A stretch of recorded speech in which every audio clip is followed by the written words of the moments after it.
Welcome back to another deep dive, everyone. Today we are unpacking a truly fascinating explainer that bridges the gap between hard medical biology, intricate lit RPG mechanics, and ancient mythological hunting. If you've been following the journey of our highly analytical protagonist, James Pleiades Hawkins, and his fellow Dream Knights, you already know that survival in this specific universe isn't just about swinging swords or endlessly spamming spells. No, he treats magic like a hard science. Success here is entirely about applied logic.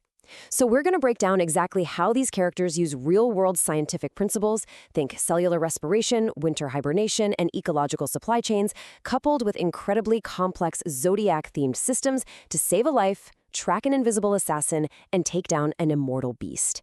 It is an absolute masterclass in puzzle-solving combat. We're going to explore every single brilliant deduction, and we have a ton of fascinating ground to cover. So let's get right into it.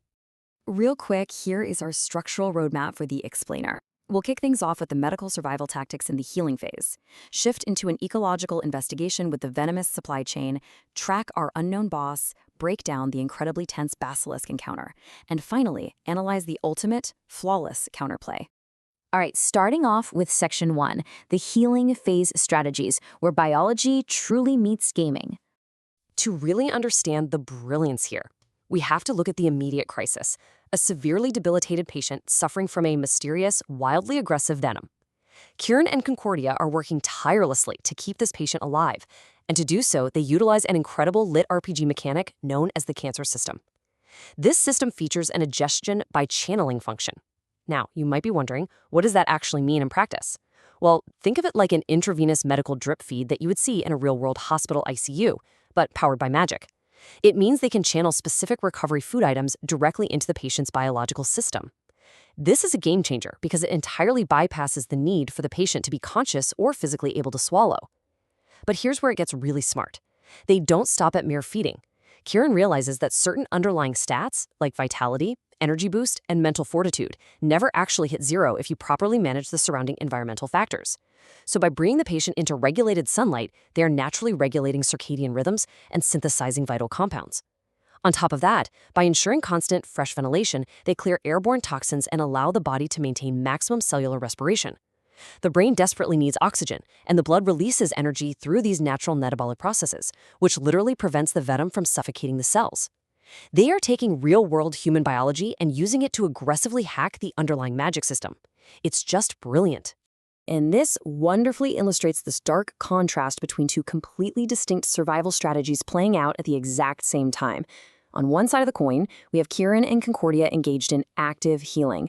They are physically draining venom via osmosis, constantly replenishing water, and managing that environmental exposure to fight the poison head-on. But on the flip side, Mitsuki and Arlene take a totally different yet equally scientific route in their incredibly challenging terrain. Mitsuki leverages for internal titanium chronochrome magic to place their patient into a deep state of suspended animation.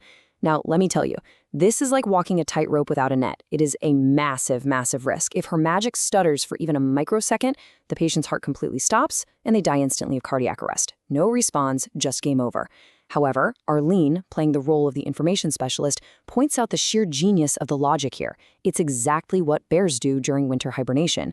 By drastically slowing down the metabolic transport system to a near-zero crawl, they effectively freeze the venom in place. They reduce all unnecessary energy consumption, preserve those critical higher brain functions, and prevent the poison from circulating any further. They feed the patient via the channeling system first, build up the regenerative stats in the background, and then basically hit pause on the body's energy drain. So you have two vastly different approaches, but both are incredibly effective because they rely entirely on fundamental, real-world science applied directly to magical problems. After a grueling, exhausting day of stabilizing the patients, the healing phase finally concludes and the countdown hits zero. And that's exactly when the system, narrated by the sinister, echoing voice of the protagonist's dad, drops a massive, cryptic riddle on them. It declares that treating the symptoms just isn't enough. Defeating the hidden boss might be the only permanent way to truly cure the patient. The system advises that a truly wise man can stop a raging inferno with a blaze. Okay, interesting. But the most crucial clue of all? The chilling warning tacked on at the end. However, beware, for spiders flee before it. That single, ominous line dramatically shifts the entire paradigm of the challenge. The medical hospital drama is officially over, folks. The hunt has begun. Which brings us smoothly into Section 2, the venomous supply chain, an ecological investigation. So James and Ciela unlock a powerful new skill, the Scorpio system. And what is genuinely fascinating about this is how it completely reframes your standard run-of-the-mill RPG tracking. You know how in most games you just get a magical, glowing compass lazily pointing you straight to the bad guy? Yeah, the Scorpio system doesn't do that. Instead, it maps a debilitating biological stat directly back to the specific source that inflicted it. It essentially generates this comprehensive geographical and ecological map, narrowing down from a massive continental macro lens all the way down to specific microscopic habitats. It shows all the species that carry or have adapted to the venom. James quickly realizes this isn't just a map of a swamp. It is a structural map of an entire supply chain. He's literally using forensic ecology to track the venom back through the ecosystem to its absolute undiscovered origin point. To understand exactly how to approach this tracking phase, James has to meticulously decode his dad's earlier riddle about fighting fire. We've all heard it's famously foolish to fight fire with fire, right? But the riddle said a wise man stops an inferno with a blaze. James explains to Ciela the concept of fire belts or fire breaks, which are used by expert farmers in the dry season. Think of it this way. Imagine the venom as a literal raging bushfire aggressively burning its way through the patient's veins, consuming all healthy cellular tissue in its path. You can't just throw a bucket of water on a wildfire of that magnitude, it won't do a thing. But by setting a controlled fire to burn away all the fuel, the dry grass and wood around a farm, a larger raging bushfire suddenly has nowhere to go. It simply starves to death. James applies this exact structural logic to their medical situation. By scanning the patient's specific affliction with the Scorpio system, they are essentially creating their own controlled diagnostic blaze to cleanly isolate the chemical signature of the venom. They are starving the medical inferno of its mystery, which allows them to trace its precise origin before it completely consumes the patient. As James sets out alone into the incredibly dangerous swampy woods, he further explains this venomous supply chain to Ciela using a brilliant, easily digestible analogy of water pollution. He notes that it is always safer to drink from upstream than downstream. Why is that?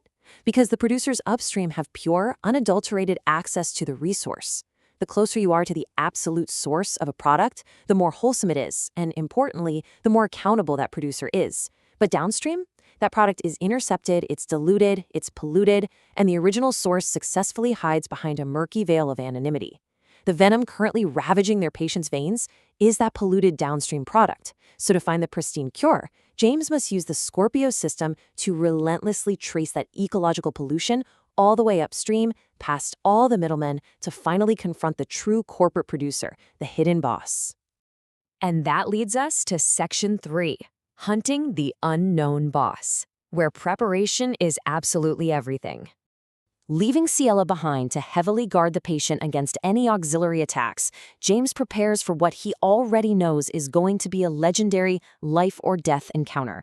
He equips some incredibly specific tactical gear designed purely for survival, not just raw damage. His cape of fortitude and kindness takes on a fiery, aggressive form featuring a glowing golden lion insignia.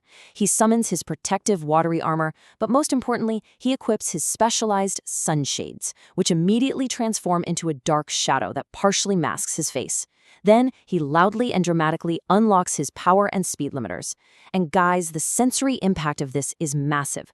The muddy water around him literally vibrates, bubbles, and parts. The auditory shockwave of unlocking his full power echoes violently through the ancient trees. He isn't sneaking around trying to be a stealthy assassin here. He is loudly ringing the dinner bell. He is deliberately creating an overwhelming predatory environmental pressure that will force the hidden boss right out of hiding. As the swamp violently bubbles around him, James firmly shuts his own eyes and creates multiple shadow clones. Now this is an absolute genius tactical move. He orders his clones to keep their dark shades on and uses their visual feed as a remote gun sight, completely ensuring he never has to make direct eye contact with the enemy himself. Because the stakes here are unimaginably high. One accidental sliver of direct eye contact, even a microsecond where a clone's gaze drifts slightly too high, means instant, permanent, unresurrectable death. With his sight completely shielded, he has his clones access the Libra system, which seamlessly evolves into the Libra System Ver library. This advanced system measures the exact genome of animals against humans, prioritizing their digestive system to establish the creature's definitive indisputable place in the ecological food chain. James remembers that crucial clue from his dad: spiders flee before it. He realizes with absolute cold dread that they aren't just dealing with a big snake. They are dealing with an ancient, mythological creature whose very gaze is lethal. Welcome to Section 4, the Basilisk Encounter, a true, terrifying mythological showdown. A massive, terrifying black serpent violently bursts from the muddy swamp. It's a basilisk. The clones immediately read out the horrifying, seemingly impossible stats. Get this. The creature is functionally immortal. It possesses a legendary killer gaze. Direct eye contact means absolute instant death, while even indirect contact, like looking through a reflection, causes rapid petrification of the body. Standard HP depletion through normal physical attacks or your everyday magic spells, completely and utterly useless against it. It only has highly specific, lore-accurate weaknesses: its own fang and venom, its own reflection, phoenix tears, and a blaze. This heavy, rigid reliance on ancient Perseus and Medusa mythology means James absolutely cannot just hit it really hard until it dies. He has to brilliantly outsmart it, using the strict rules of its own mythological existence. So the multi-million-dollar question is, how do you actively fight something you literally cannot even look at? James constructs a brilliant audio-based combat timeline. He establishes multiple redundant layers of sight shields using the specialized sunshades and that remote clone gun sight method we talked about. He orders everyone to aggressively avert their eyes, gluing their vision strictly to the mud and the creature's lower slithering body. Now, because the basilisk possesses a foolish, ancient pride and simply refuses to lower its royal head, they can track its movements entirely by sound. Long, continuous, heavy rustling sounds indicate it is slithering through the dense bushes. A sudden break in that sound, immediately followed by a sharp, violent burst of wind resistance, signals a lethal lunge. James and his clones spend the grueling first part of the fight simply surviving, leaping out of the way using their superior unlocked speed, exhausting themselves as they meticulously memorize the lethal rhythm of the beast's attacks purely through these audio cues. It's incredibly tense. As they relentlessly evade, the final pieces of the puzzle aggressively click together in James's analytical mind. Why do spiders naturally flee? Because in this specific mythological food chain, spiders rank drastically below the basilisk, making them natural prey.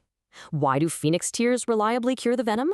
Because a phoenix represents eternal, cyclical rebirth, a state of being that permanently and structurally outranks the very concept of death on the cosmological food chain. You see, nature always dictates that absolutely no creature stays permanently at the #1 spot. Every single animal, no matter how immortal it claims to be, has a natural adversary. For ancient serpents, those undeniable adversaries are fierce felines and sharp-taloned birds of prey. The entire battle isn't about depleting the basilisk's health bar. It's entirely about finding a biological and mythological affinity that is superior to its own. Which brings us to our finale, Section 5, the ultimate counterplay. James realizes he currently holds all the right mythological cards in his hand. He whistles sharply, purposefully drawing the massive basilisk's attention and taunting it like a fearless matador.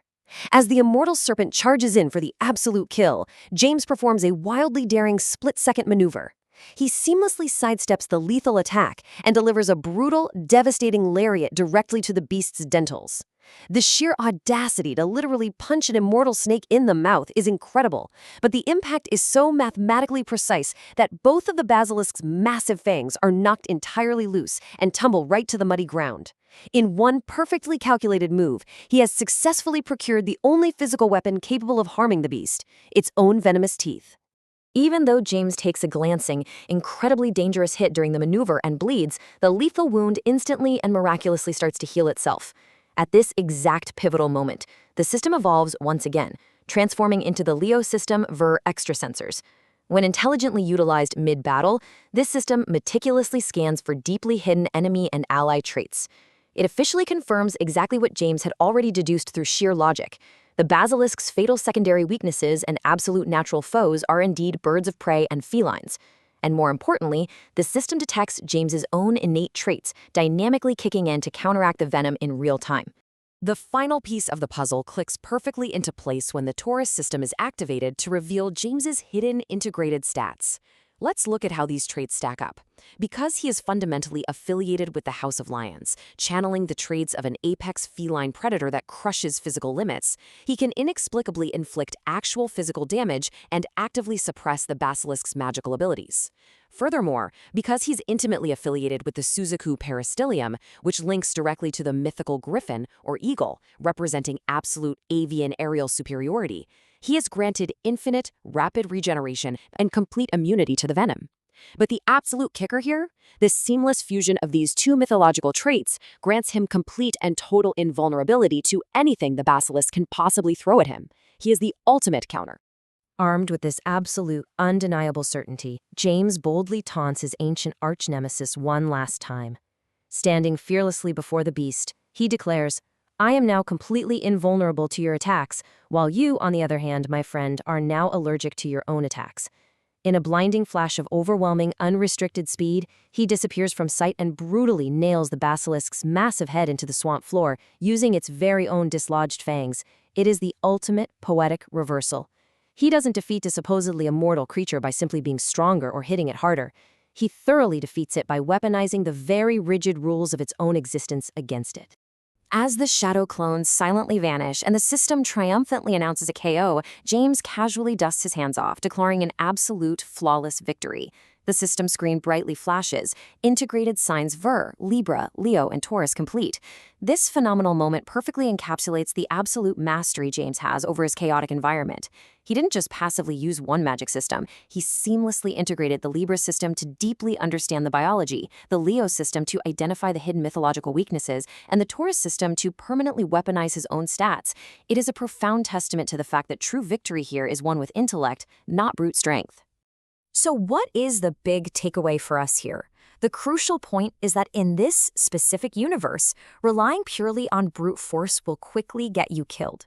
Whether you are actively managing a severe medical emergency requiring a deep understanding of cellular respiration and winter hibernation, forensically tracking an ecological supply chain to find the hidden source of a toxin, or physically fighting a mythological beast that literally kills with a mere glance, success requires supreme intellect. You must seamlessly blend real-world scientific deduction with a deep, respectful mastery of ancient mythology and LRPG mechanics to truly thrive. Because ultimately, medicine, ecology, and mythology in this world are all beautifully linked through the universal concept of structural, logical systems. If you can understand the underlying system, you can absolutely conquer the world.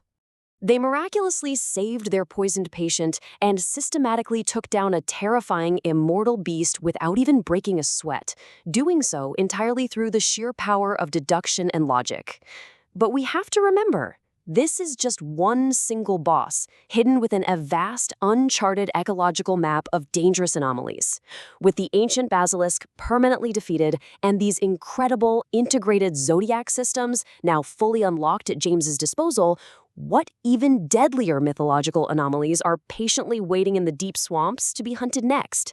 Thank you so much for joining me on this explainer, and be sure to keep your eyes peeled, just maybe not directly at the monsters, for our next breakdown.